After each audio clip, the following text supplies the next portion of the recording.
Good morning and happy Thursday.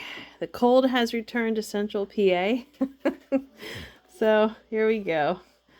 I know you're not here for the weather forecast, but we're going to continue with Genesis. Might finish it today. It's got quite a bit here to go through. 3 chapters. It's going to be a long one today. Let's just figure that.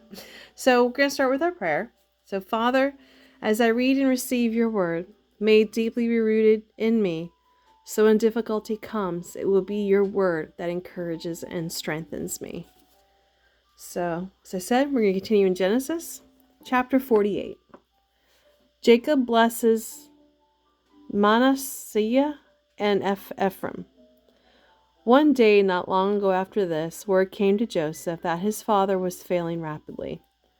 So Joseph went to visit him, and he took with him his 2 sons, Manasseh and Ephraim. When Jacob heard that Joseph had arrived, he gathered his strength and sat up in bed to greet him.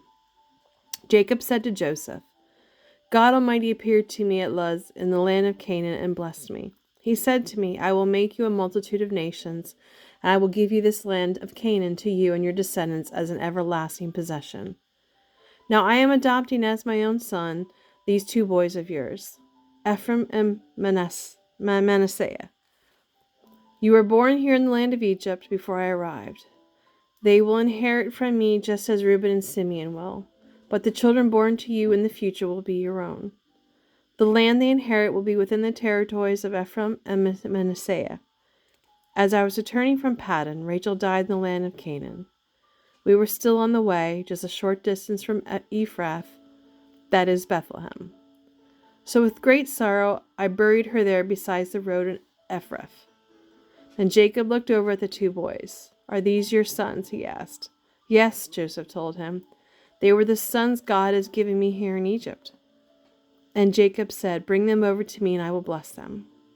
Now Jacob was half blind because of his age and could hardly see. So Joseph brought the boys close to him, and Jacob kissed and embraced them. Then Jacob said to Joseph, I never thought I would see you again, but now God has let me see your children too. Joseph took the boys from their grandfather's knees, and he bowed low to him. Then he positioned the boys so Ephraim was at Jacob's left hand, and Manasseh was at his right hand. But Jacob crossed his arms as he reached out to lay his hands on the boys' heads. So his right hand was on the head of Ephraim, the younger boy, and his left hand was on the head of Manasseh, the older. Then he blessed Joseph and said, May God, the God before whom my grandfather Abraham and my father Isaac walked, the God who has been my shepherd all my life, and the angel who has kept me from all harm, may he bless these boys. May they preserve my name and the names of my grandfather Abraham and my father Isaac, and may they become a mighty nation. But Joseph was upset when he saw that his father had laid his right hand on Ephraim's head, so he lifted it to place on Manasseh's head instead. No, father, he said, this one over here is older. Put your right hand on his head. But his father refused. I know what I'm doing, my son, he said. Manasseh too will become a great people, but his younger brother will become even greater. His descendants will become a multitude of nations. So Jacob blessed the boys that day with this blessing. The people of Israel will use your names to bless each other. They will say, May God make you as prosperous as Ephraim and Manasseh. In this way, Jacob put Ephraim ahead of Manasseh. Then Jacob said to Joseph, I am about to die, but God will be with you and will bring you again to Canaan, the land of your ancestors. And I will give you an extra portion beyond what I have given your brothers. The portion that I took from Amorites will with my sword and bow. I'm out of water.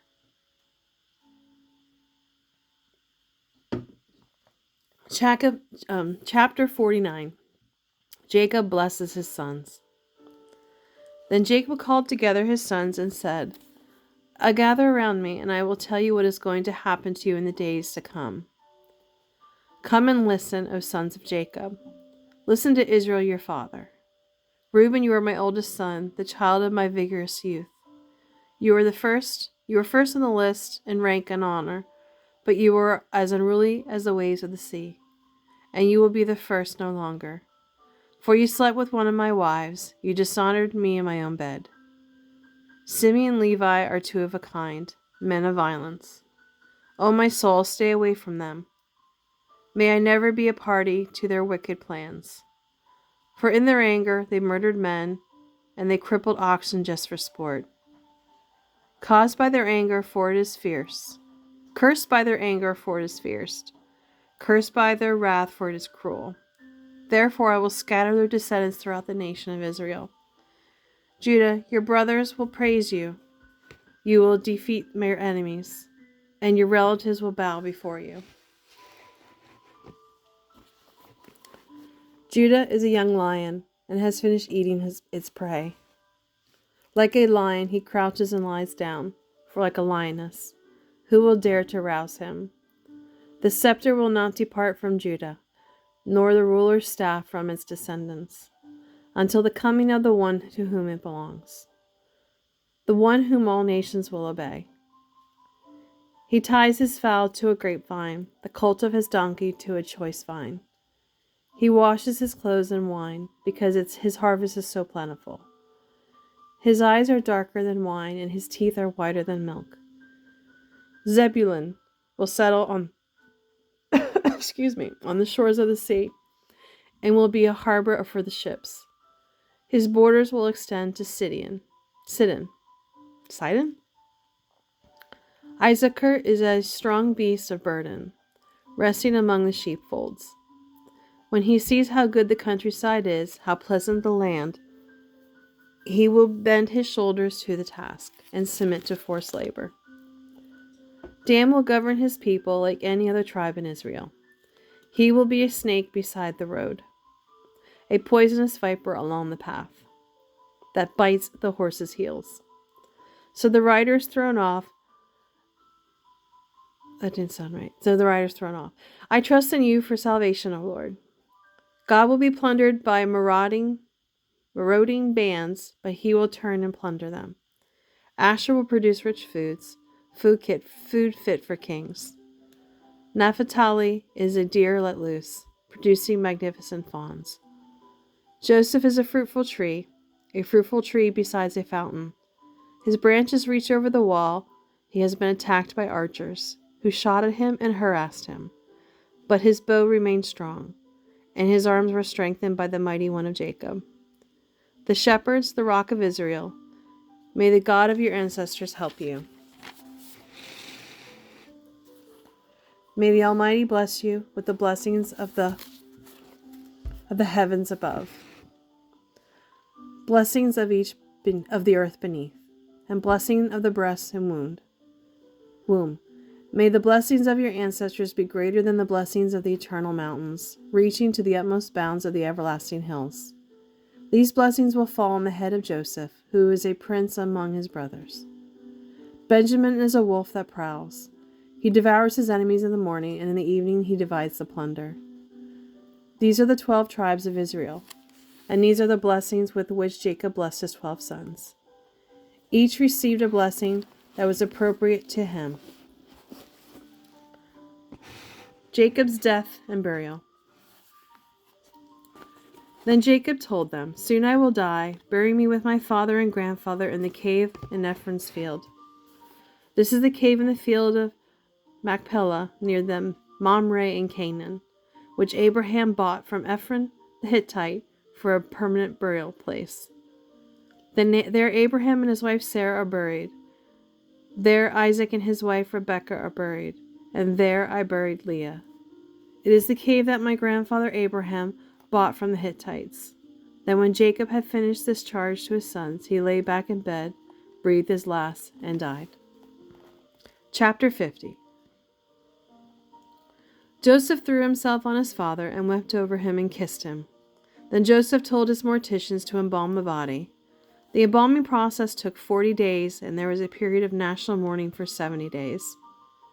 When the period of mourning was over, Joseph approached Pharaoh's advisors and asked them to speak to Pharaoh on his behalf. He told them, "Tell Pharaoh that my father made me swear an oath. He said to me, 'I'm about to die. Take my body back to the land of Canaan and bury me in our family's burial cave.